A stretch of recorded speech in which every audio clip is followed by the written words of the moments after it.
시청자 여러분 안녕하십니까? 주말 뉴스 BGM 머니입니다. 오늘 첫 소식은 정부가 추진하고 있는 동해 가스전 소식부터 전해드립니다. 이른바 대왕고래 프로젝트로 불리는 동해 심해 가스전 사업과 관련해 우려와 기대가 공존하고 있습니다. 정부와 한국석유공사는 오는 12월에 시추 탐사에 나설 예정인데 확인하고 따져봐야 할 사항이 많습니다. 앵커 리포트입니다. 우리나라 관구는 서해 1관구부터 동해 8관구까지 설정돼 있습니다. 정부와 석유공사가 추진 중인 동해 심해 가스전 개발 프로젝트는 동해 심해 지역에서 이뤄집니다. 더 자세히는 제8관구와 6-1관구 북부, 6-1관구 중동부 일대를 시추를 통해 들여다볼 계획입니다. 과거 석유공사가 2007년부터 2022년까지 호주의 에너지 기업 우드사이드와 공동 탐사를 진행했던 홍계와 주작, 그리고 석유공사가 단독으로 탐사했던 방어 관구가 아닌 새롭게 발견한 7개 유망구조 지역을 시추하는 게 이번 프로젝트의 핵심입니다. 석유공사와 계약해 동해 심해에 원유와 가스 매장 가능성을 분석한 회사는 미국의 액트지오. 이 지역은 대륙 사면 지역인데요. 대륙 사면 지역의 3D가 완성이 됨으로써 울릉분지 전체를 3D로 볼 수 있는 탐사 자료의 기반이 마련이 됐습니다. 이 자료를 액트지오사에서 해석을 했고 대규모 유망 구조를 이 3개 관구에 걸쳐 있는 유망 구조를 발견하게 된 것입니다. 분석의 신뢰성 등과 관련해 여러 논란이 일고 있는 가운데 액트지오는 당초 이번 프로젝트를 진행하면서 이 일대 최소 35억 배럴에서 최대 140억 배럴의 가스와 원유가 매장돼 있을 가능성이 있다고 분석했습니다. 그 근거로는 지질학적인 트랩 구조를 확인했기 때문이라고 설명했습니다. 탐사 성공률은 현재로선 20%, 한 시추공을 뚫을 때마다 약 1,000억 원이 소요될 예정인데 액트지오 아브리오 고문은 앞선 기자회견에서 이 정도의 성공률은 양호한 것이라고 밝히기도 했습니다. The prospect is ready to drill. 20% is very good in a frontier basin. For comparison, the largest discovery in the world in the last 20 years or 25 years is the Liza prospect in Guyana. I participated in that well, to drill that well, when I was working for ExxonMobil. The GCOS of Liza pre-drill was 16%. 정부와 석유공사는 오는 12월부터 유망구조를 선별해 탐사 시추에 나설 계획입니다. 시추 작업 결과는 내년 상반기쯤 나올 것으로 예상하고 있습니다. 만약 긍정적인 결과가 도출돼 상업 생산에 돌입한다면 그 시기는 2035년 정도가 될 것으로 예측되고 있습니다. 하지만 향후 경제성은 따져봐야 할 문제입니다. 만약 원유를 기준으로 본다면 심해에서 뽑아올릴 원유의 개발 단가와 그 시기 생산 단가, 그리고 원유의 성상이 기존 수입 원유를 대체할 수 있을 정도로 가치가 있는지도 살펴봐야 한다는 목소리도 있습니다. 유망구조 명칭과 관련해선 대왕고래를 비롯해 오징어와 명태 등 몇 가지 이름이 알려졌는데 유망구조 명칭은 기밀사항으로 전해지고 있습니다. 자원의 실존 여부와 추진 과정을 놓고 국민 관심이 큰 상황에서 정부와 석유공사의 어깨가 무거워지고 있습니다. 팍스경제TV 배석원입니다. 다음 소식입니다.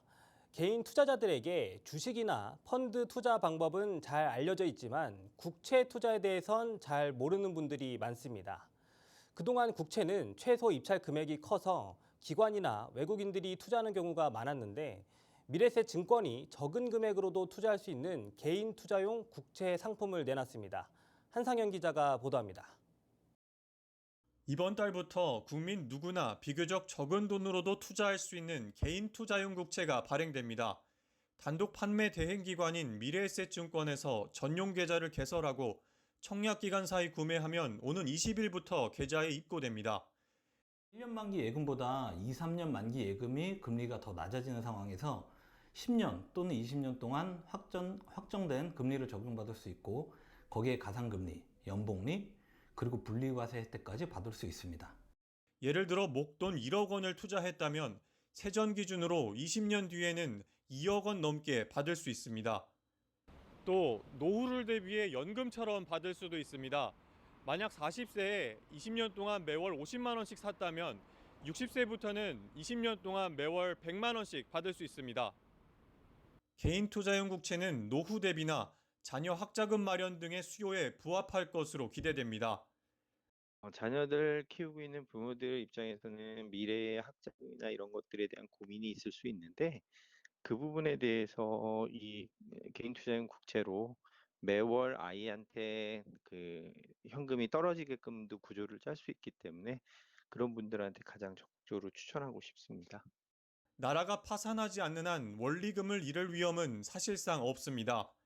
다만 개인 투자자들은 10년 또는 20년 장기 투자라는 점을 유의해야 합니다. 중도 환매는 매입 시점 1년 뒤부터 가능하지만 분리과세나 복리 혜택은 누릴 수 없습니다. 팍스경제TV 한상윤입니다. 금융권 소식 계속 이어갑니다. 마이크로소프트와 엔비디아 등 기술주들이 미국 증시를 주도적으로 이끌면서 테크 기업들에 대한 투자자들의 관심이 높습니다. 그런데 지금 기술주에 투자하기엔 이미 주가가 너무 많이 올랐다는 지적도 있습니다. 이와 관련해 한국투자신탁운용이 국내외 전문가들의 분석을 듣는 자리를 마련했는데 그 현장을 유수민 기자가 다녀왔습니다. 서울 여의도 FKI 타워 컨퍼런스 센터에서 열린 에이스 빅테크 간담회 현장입니다. 테크 기업 투자에 대한 의견을 나누기 위해 국내외 투자 전문가들이 참석했습니다. 배재규 한국투자신탁운용 대표는 테크 기업 주가 상승을 단기적 상승으로 봐선 안 된다고 강조했습니다. 단기적인 성과에 급급하지 마시고 내가 장기적으로 유지할 수 있는 최선의 성과를 생각하시고 긴 호흡으로 미래까지 성장이 지속될 것으로 생각되는 산업 테크 기업입니다. 이미 테크 기업 주가가 너무 많이 올랐다는 의견도 있습니다.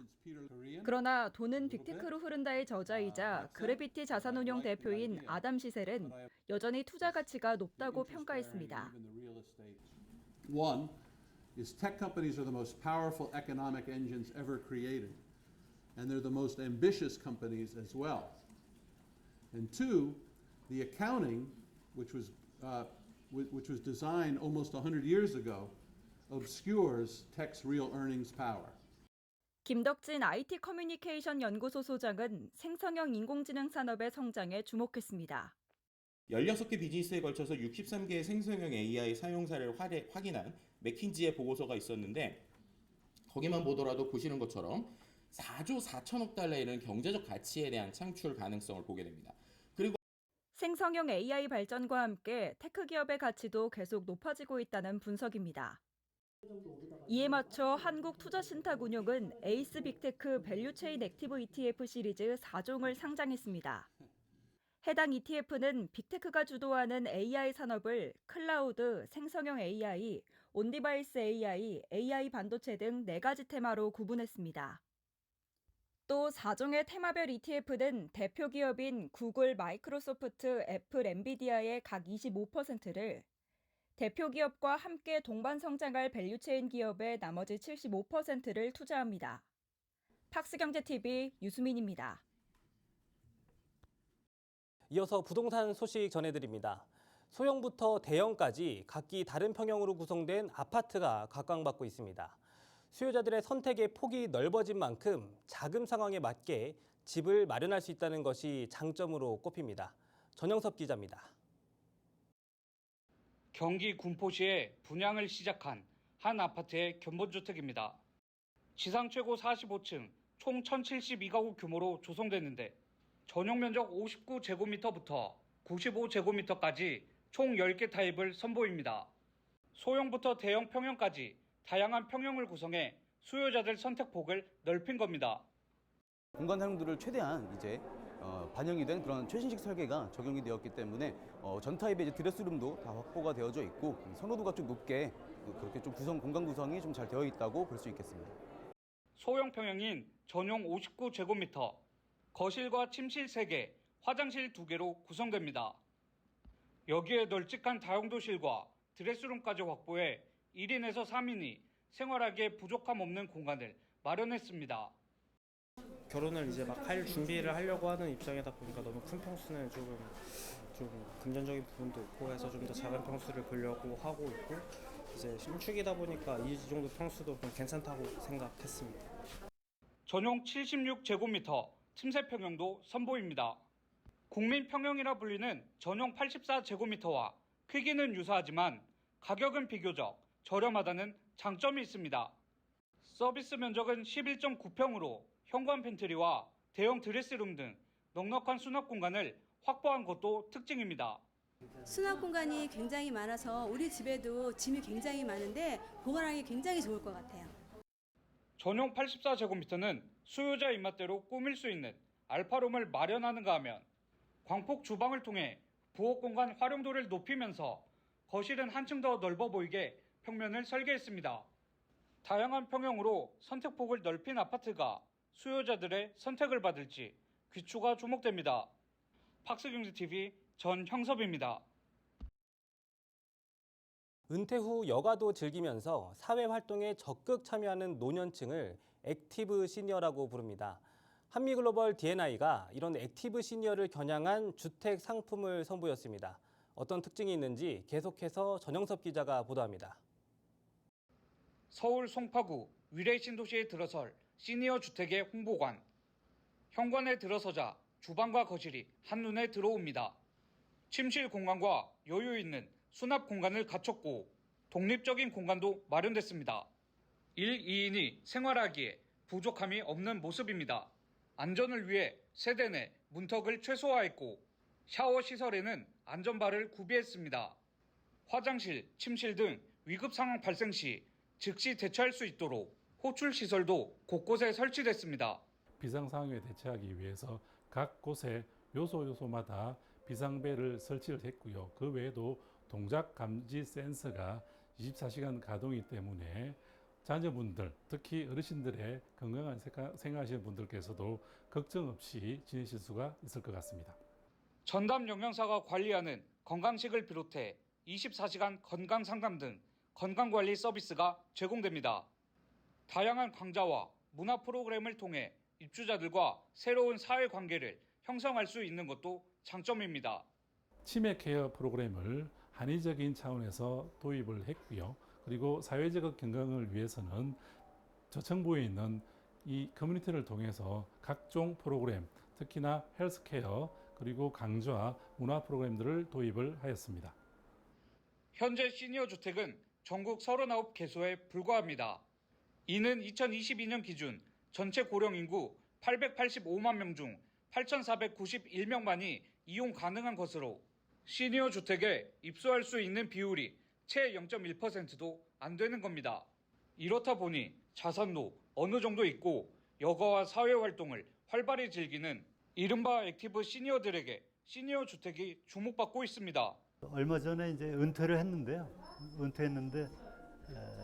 뭐랄까 삶을 한번 다시 한번 정리하고 좀 더 삶의 질을 높이기 위해서 한번 옮기는 게 어떨까 생각해 보게 됐습니다.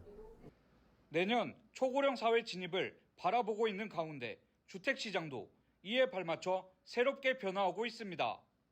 팍스경제TV 전형섭입니다.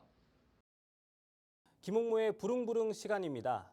오랫동안 신차 부재로 존재감이 옅어져가는 브랜드 캐딜락이 모처럼 신차를 내놨습니다. GM의 차세대 전기차 플랫폼 얼티엄을 기반으로 설계된 캐딜락의 첫 전기차 모델 리릭이 그 주인공인데요. 어떤 차인지 함께 보시죠. 중세시대 기사의 방패를 연상시키는 멋스러운 엠블럼을 중심으로 시원스레 뻗어져 나가는 캐릭터 라인. 현재는 부진하지만 영광스러운 과거를 뜻하는 리즈 시절이란 단어가 연상되는 브랜드 캐딜락이 순수 전기차를 출시했습니다. 음악의 가사를 뜻하는 영단어인 리릭에서 영감을 받아 명명된 리릭은 그 유래와는 달리 전장 4,995mm, 전폭 1,980mm로 우람한 덩치를 갖췄습니다. 외관을 살펴보면 전방 그릴은 전기차답게 꽉 막혀 있고 매연을 내뿜는 머플러가 없습니다. 차체 얼굴은 직사각형으로 딱 떨어져 강펀치에도 쓰러지지 않을 듯한 사각턱의 턱선을 갖추고 옆모습은 듬직하지만 뒤태는 쿠퍼인 양 날렵한 맛이 있어 스포티함을 더합니다. 리릭은 이른바 억소리 나는 가격인 억 단위를 넘는 고급차인데요. 보통 이런 차들은 운전석에 힘을 싣기보다는 쇼퍼 드라이븐이라고 해서 2열석, 이른바 사장님 자리에 중점을 둔 설계로 꾸며지는 경우가 많지만 리릭은 다릅니다. 2열석에 앉아 운전을 제외한 모든 편의 기능을 마음껏 조정하거나 별도의 디스플레이가 설치되는 등 번잡함 없이 깔끔한 구성을 갖췄습니다. 운전석에 앉아 리릭을 몰아봐야 이 차의 진가를 알 수 있는데요. 차량을 제동할 때 발생하는 운동 에너지를 버리지 않고 전기 에너지로 변환해 배터리를 충전하는 회생 제동을 오롯이 사용하는 리젠 온 디맨드는 누르는 값에 따라 브레이크 대용으로도 사용할 수 있으며 여타의 차에서는 느낄 수 없는 리릭만의 운전 감도를 느낄 수 있게끔 합니다. 이외에도 이 기능을 사용하면 할수록 배터리의 효율이 올라가는 기능이기에 유용성 또한 높습니다. 브레이크 페달을 밟지 않고 엑셀의 조작만으로 운전이 가능케 하는 원페달 드라이브 또한 담겼으며 주행감은 초기 전기차에서 관측됐던 변속감에서 느껴지는 이질감 없이 부드러웠습니다. 차체의 떨림과 함께 내뿜어지는 내연 엔진음과 대비되는 전기 모터의 고주파음은 불쾌한 영역에 맞닿는 높은 음보다는 한층 톤 다운된 소리로 가속감을 알립니다.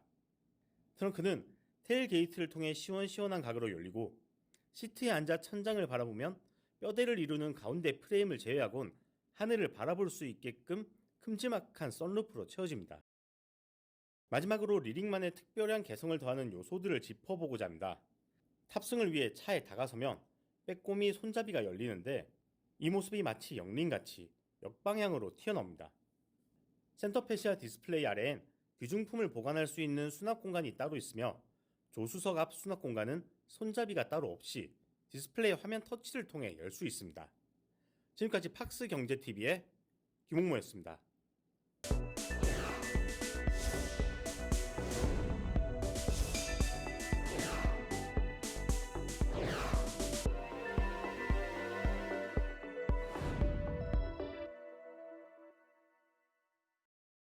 최근 면역 항암제 ADC 신약 개발에 관심이 큽니다.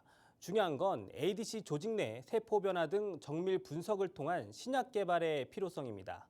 지니너스가 일본 자회사 GXD를 통해 관련 CRO 사업에 속도를 내고 있습니다. 김효선 기자가 박웅양 대표를 만나 사업을 살펴봤습니다. 비즈 초대석입니다. 지니너스의 일본 자회사 GXD는 임상에 들어가기 전 정확한 바이오 마커를 찾아 임상 실험 디자인을 분석하는 CRO 기업입니다. 특히 차세대 항암제로 불리는 ADC 항암제와 면역 항암제 등의 성공률을 높이고 개발 기간도 획기적으로 줄일 수 있다고 합니다. 회사는 이를 통해 올해 가시적인 성과도 예고하고 있습니다. 자세한 진행 상황 들어봤습니다. GXD는 지니너스가 100% 출자한 자회사이고요.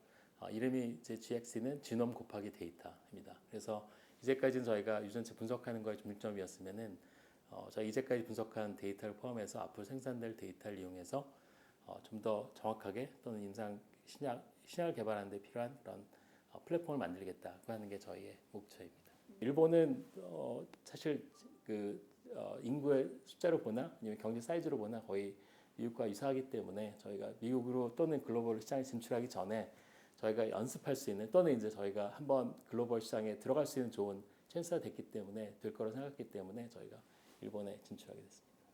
최근에 제약사들이 관심 있어하는 건 특히 이제 면역 항암제라든지 또는 이제 여러 가지 ADC 관련된 약들은 이 조직이 아니고 조직 내에 있는 세포들의 변화 또는 이제 그 안에 있는 면역 세포들의 특성들을 분석해야 되는 게 중요하기 때문에 많은 제약사들이 이런 공간세포 분석을 하고자 하는데 새로운 기술이고 아직 그 정보들이 많이 쌓이지 않기 때문에 저희 같이 이미 이제 공간세포 분석을 많이 하고 있고 그다음에 데이터를 많이 쌓아놓은 회사들이 유리하기 때문에 저희한테 이런 기회가 온 것 같습니다.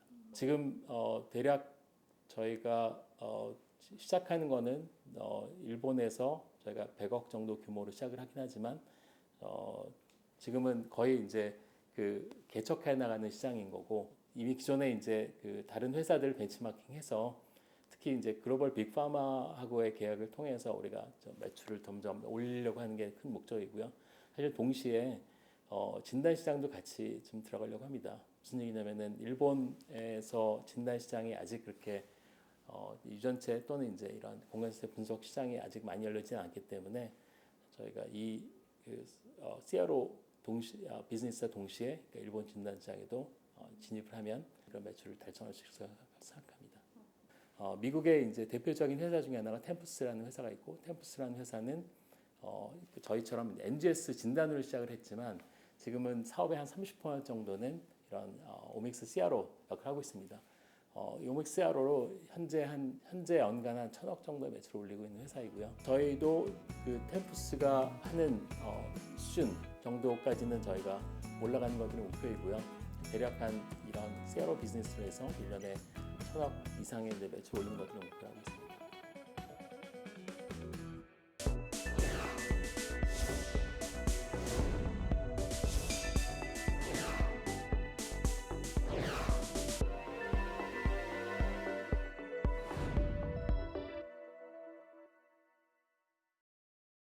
약 5,900억 원의 기술 이전에 성공한 지노맨 컴퍼니가 향후 사업 전략을 발표했습니다. 항암 항체 신약 연구에 속도가 더 붙을 전망입니다. 김효선 기자가 보도합니다. ADC 치료제 개발 역량을 입증한 지노맨 컴퍼니가 후속 파이프라인 개발 계획을 발표했습니다.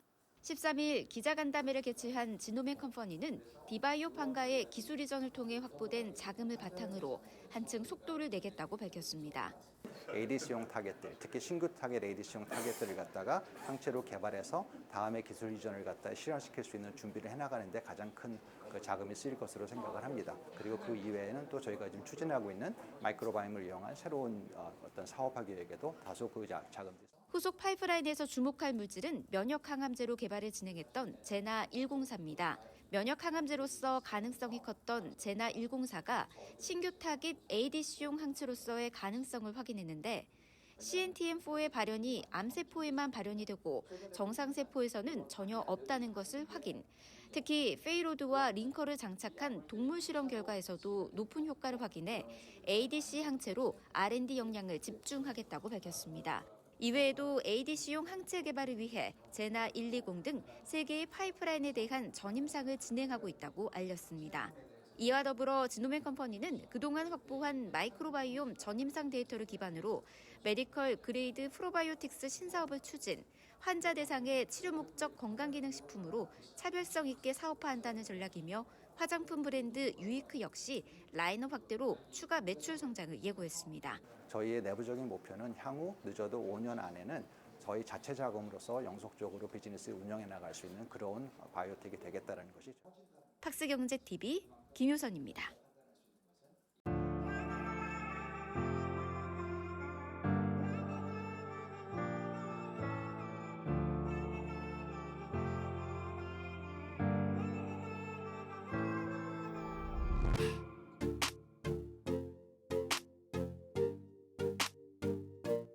이 컨텐츠를 기획하게 된 배경은 사실 저희는 기업의 마케팅 부문으로서 그리고 브랜드로서 어떻게 하면 고객하고 창의적으로 가깝게 소통할 수 있을까를 되게 고민을 하고 살아요. 브랜드를 우리 고객과 조금 더 다른 방식과 포맷으로 하려면 어떻게 할까? 사실 그 문제의식에서 이 기획을 하게 됐고요.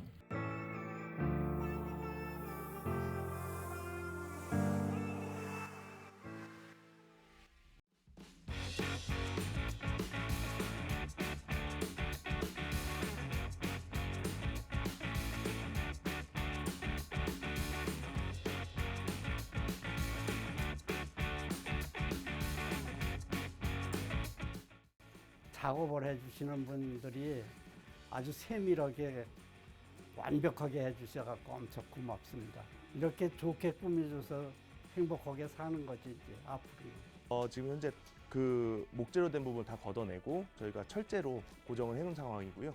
저희가 그 철제 작업이 지금 한 2주 정도 남았는데 그때까지는 보일러 배관과 몰탈까지 마감 지어서 저 기존 아파트 형식처럼 저희가 하려고 하고 있습니다.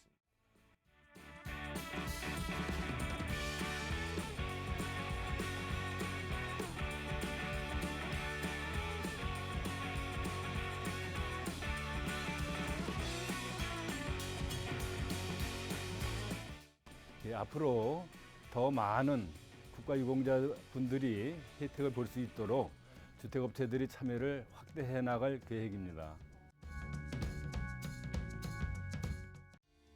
이상으로 BGM머니를 마칩니다. 다음 주에도 우리 기자들이 발로 뛰는 생생한 현장의 모습 시청자 여러분들께 전해드리겠습니다. 고맙습니다.